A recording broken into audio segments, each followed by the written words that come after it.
s'expatrier à Chypre, trouver un logement à Chypre, c'est simple, c'est extrêmement simple, c'est tellement simple qu'on peut même croire que c'est un scam. Alors est-ce que vous êtes prêts pour le petit compte-rendu, le journal de bord expatriation from Gauchotopia, j'ai nommé la France, la seule, l'unique? Eh bien, on voit ça ensemble tout de suite. Allez, reprise des vidéos, hein, reprise des vidéos sur cette chaîne, la chaîne secondaire, parce que cela fait longtemps malgré tout, cela fait longtemps, hein, je vous avais dit, au mois d'août, si je ne m'abuse, la dernière vidéo date du mois d'août, et au mois d'août, eh bien, oui, il faisait chaud, il faisait très chaud.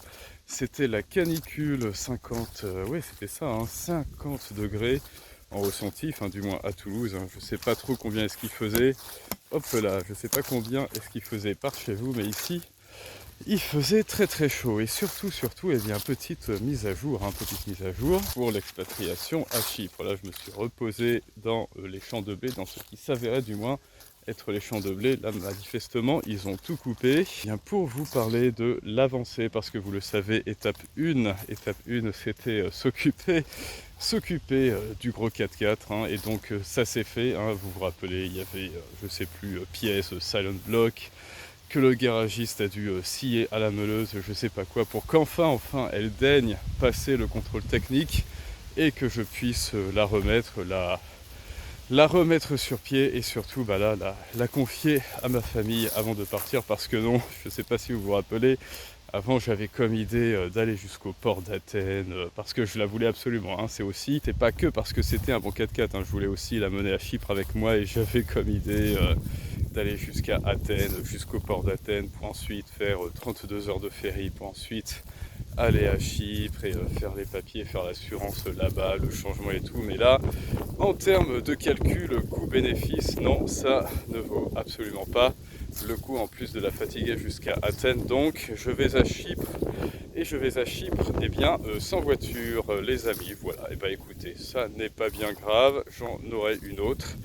Et en tout cas, on commencera l'aventure sans, mais ça n'est pas bien grave. Et donc ensuite, seconde étape, l'appartement. Que l'appartement ici, c'est-à-dire me préparer pour le déménagement, et l'appartement, eh bien, à Chypre, tout simplement, pour y emménager. Alors maintenant, l'appartement ici, eh ben, c'est le boxon, hein. Je m'arrête là parce qu'il y a un petit peu de vent. Dites-moi si le son est de bonne qualité, je m'en rendrai compte au montage de toute manière. Donc l'appartement ici, ben, je suis en plein dans les cartons, parce que ça y est, j'ai trouvé un très bon appartement. Avant, vous vous rappelez, je voulais aller à Paphos, sauf qu'ensuite j'ai étudié un petit peu l'immobilier à Paphos, ce que j'avais regardé, ce que j'avais remarqué en termes d'appartements ou même de maisons, ça ne valait absolument pas le coup, ça ne valait absolument pas, eh bien, l'argent qui m'aurait été demandé. Et donc j'ai fait des recherches à Larnaca, qui est un village tout aussi joli, enfin un village, non, c'est quand même une ville, c'est une ville côtière, avec baie, avec plage, avec mer, hein, avec la fameuse plage des Finicounes. Et bien ça tombe bien, parce que j'ai trouvé un appartement qui est juste à côté des Finicounes, mais en même temps un petit peu éloigné, donc comme ça il n'y aura pas de bruit. Et en plus c'est au dernier étage, et ça j'adore. Pourquoi? Parce qu'il n'y aura pas un putain de voisin qui va, je sais pas quoi, faire de la muscu à 2 h du matin, ou faire le ménage, passer la spie à 2 h du matin, et qui va me faire chier. Je ne sentirai pas les pas du voisin à 2 h du matin, et ça c'est bien, c'est exactement comme mon appartement de maintenant actuellement, et ça donc c'est parfait, j'adore. Et aussi ben, j'ai la vue sur la mer, et ça c'est très bien. Je suis à 5 minutes de la mer, et ça on adore aussi, les amis. Et donc oui, je vais vous faire les petits vlogs avec sur la marche des Finicounes, ou à la plage même, avec des gens qui parlent russe ou grec.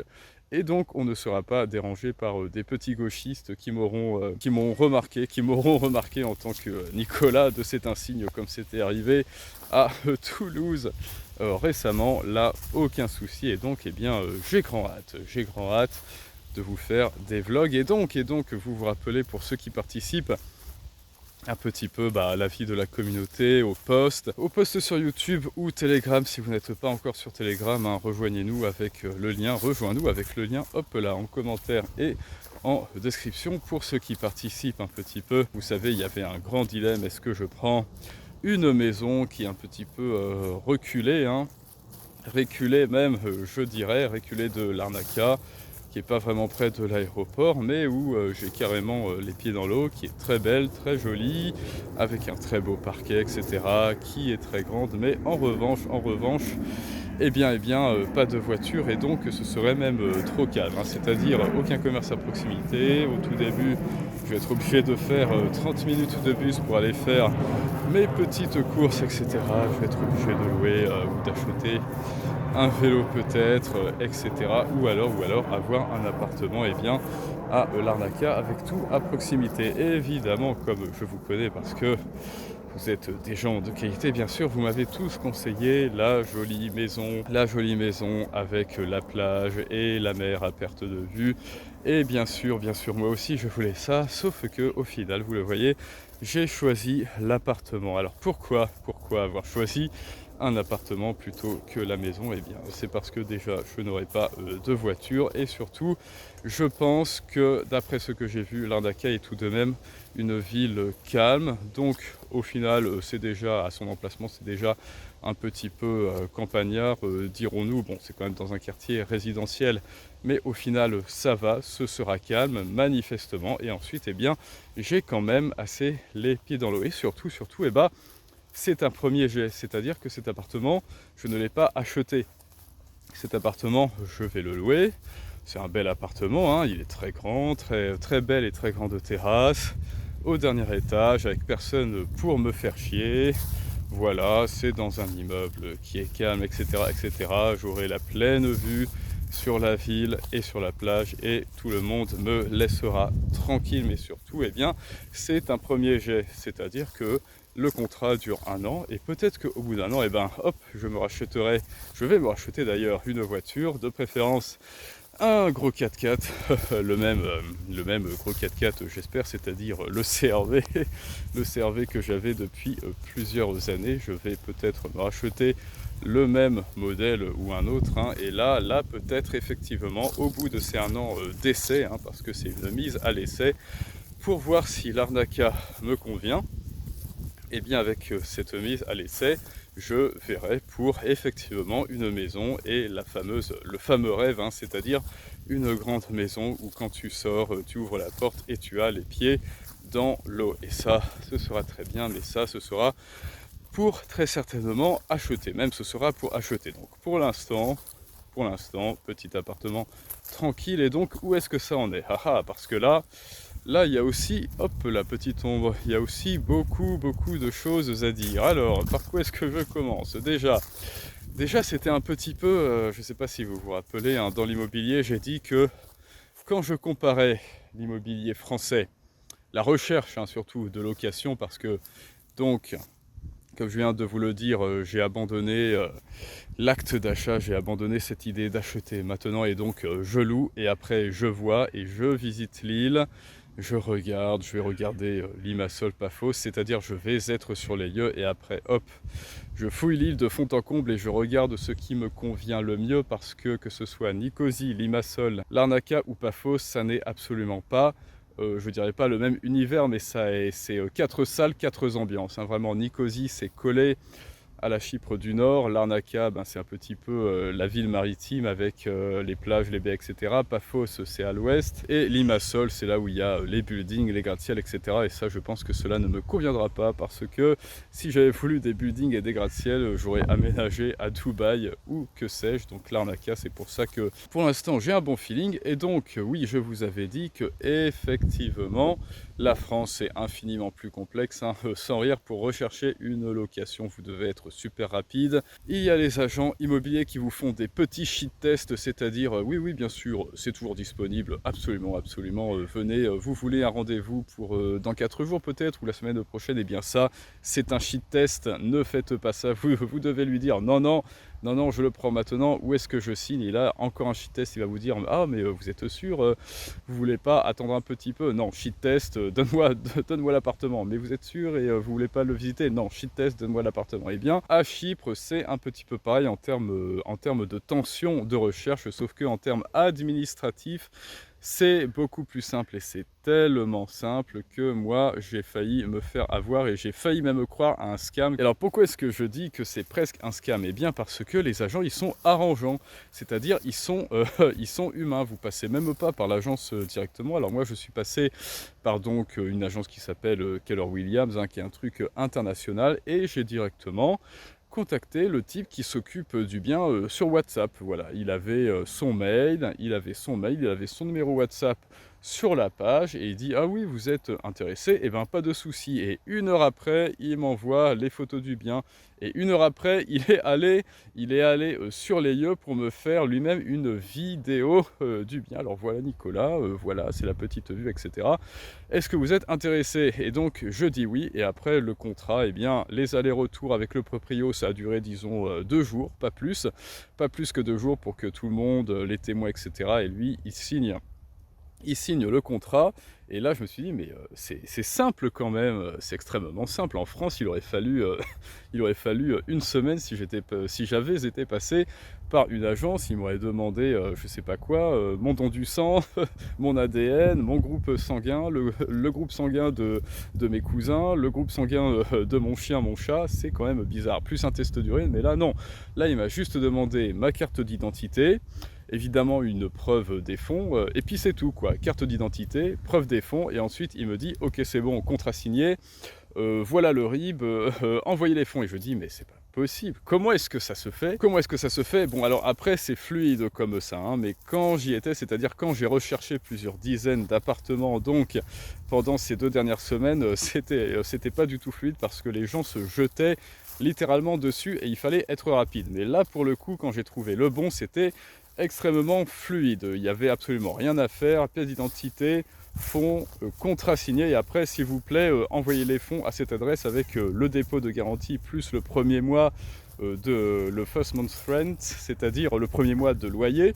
Je dis: mais quand même, mais quelle espèce d'agence rend les choses? Parce que normalement, je vais me remettre à l'ombre peut-être. Normalement, les agences immobilières, ils te facilitent pas le truc. Normalement, les agences immobilières, ce sont des gens, en fait, ce sont des sadiques qui font partie de la triade noire, et donc ce sont des sociopathes. Et c'est parce que ce sont des sociopathes qu'ils deviennent agents immobiliers. Normalement, c'est comme ça que ça fonctionne en France. D'où le fait que j'ai été plutôt surpris. Je me dis, enfin, des agents immobiliers normaux qui rendent ça fluide, qui rendent ça souple et qui facilitent la vie à leurs clients. Et en plus, ils m'ont même pas fait payer le contrat. Ils vous font pas payer le contrat, ils vous font pas payer les frais d'agence, parce que ça c'est au solde, au débit du propriétaire, et donc bah, vous avez rien d'autre à payer que le dépôt, c'est-à-dire la caution et le premier mois de loyer. D'où le fait que je me dis: mais waouh, comment ça se fait que ce soit aussi simple, facile, fluide, rapide? Ah bah oui, c'est parce que en fait j'ai été matrixé, comme disent les jeunes, j'ai été formaté par l'administration à la française, que ce soit privé ou public, hein, de toute manière, par l'administration ultra rigide et obtuse de l'administration à la française. Et donc au premier degré, j'ai cru au final, mais je me dis: mais en fait, c'est un scam, en fait, c'est pas possible. Ça ne peut pas, ça n'est pas possible, là, il me ment, c'est un faux agent. Le pauvre, en plus, quoi, il a rien fait. C'est un faux agent, en plus, il était gentil du début à la fin, très humain, très sympathique, très proche de ses clients, quoi, s'il y a le moindre problème. Et je me dis: mais c'est pas possible, merde. Et donc, je me mets à rechercher son nom et son prénom, mais partout, en fait, pour voir. Je suis allé jusqu'à fouiller dans le registre sur le site internet officiel de Keller Williams. J'ai noté son nom, son prénom, et là je vois, oui, c'est bien un bon agent. Ensuite, j'ai téléphoné à l'agence de Chypre, de l'Arnaca, où il travaille, où il était supposé travailler, hein, où il m'a dit qu'il travaillait, et ils m'ont dit oui, oui, tout à fait, il travaille pour nous. Bon, je ne vais pas révéler son nom, hein. Enfin bon, c'est un certain Angelos, voilà, un nom bien chypriote. Oui, tout à fait, Angelos travaille pour nous, absolument. Et donc, mais c'est normal que ce soit aussi simple. J'ai dit, il m'a demandé juste ça. Est-ce que c'est normal tout ça? Ils m'ont dit oui, tout à fait, c'est la procédure à Chypre. Et je dis: bon, ok, très bien. Et bah, c'est moi le problème, et je suis même allé jusqu'à téléphoner à la maison mère à la maison mère de Keller Williams. Bon, mais en même temps, moi je suis pas sur les lieux et il faut se méfier quand même, hein. Voilà, pour ma défense, il faut absolument se méfier. Moi je me fais pas surprendre par un faux Brad Pitt, si vous voulez, hein. Voilà, s'il y a un faux Brad Pitt ou une fausse Penelope Cruz qui me dit s'il te plaît Nicolas, j'ai un cancer, aide-moi, et ben je vais fouiller absolument partout. Je vais fouiller partout pour voir si c'est bel et bien Penelope Cruz, et évidemment il s'avérera que non, pas du tout. Et donc je suis même allé jusqu'à fouiller dans les registres, sur le numéro de registre de Keller Williams et à la maison mère de Keller Williams aux États-Unis pour voir si c'était un bon agent. Et oui, évidemment, c'était un agent qui est légitime. Il était juste beaucoup trop gentil, beaucoup trop sympa, beaucoup trop souple, beaucoup trop arrangeant pour un petit Français comme moi qui a l'habitude de l'administration sadique, de l'administration schadenfreudienne à la française, à laquelle on nous a tous habitués. Et donc ça fait plaisir et cela ne fait que me renforcer dans ma conviction qu'il fallait absolument quitter la France. Et donc, eh bien, j'espère que cela vous ouvre aussi également vos œillères quand vous faites des démarches administratives et qu'on vous demande 10 000 papiers et que ça traîne en longueur et qu'on vous rappelle 2 mois après. Là, par exemple, j'avais eu un dégât des eaux dans mon appartement actuel, ça n'est toujours pas réglé. Et donc, ils vont me dire, tiens, c'est bizarre ce truc au plafond là, dans votre salle de bain. Bah oui, en fait, c'est un dégât des eaux et vous n'avez rien fait. Eh ben, je ne vais pas me laisser faire, quitte à engager un avocat. Pourquoi? Parce qu'on est en France. C'est donc pour ceux qui ne sont pas encore convaincus que la France est un enfer fiscal, administratif, économique. En fait, l'État français, hein, bien sûr, pas la France, le système français, le système à la française est un enfer mal sous tout rapport. Et bien, j'espère que ça vous ouvre encore plus votre conscience, voilà, de franco-français un petit peu comme moi, qui, dès lors qu'un agent immobilier devient un petit peu trop normal, c'est-à-dire un agent qui agit hors de France pour de l'immobilier hors de France, eh bien, on se rend compte que rien de tout cela n'est normal et que c'est peut-être la France le problème. Et donc là, je vois que la batterie est presque éteinte, que la carte mémoire est presque remplie. Donc on en a fini pour ce petit rapport, ce journal de bord numéro, je ne sais plus, peut-être le numéro 4, n'est-ce pas? Eh bien, journal de bord numéro 5, très vite, juste avant que je ne parte de France, parce que mon départ, ce sera le jeudi prochain. On se donne rendez-vous d'ici là et à très bientôt de toute manière pour un prochain storytelling du monde moderne, mais ça, c'est une autre histoire.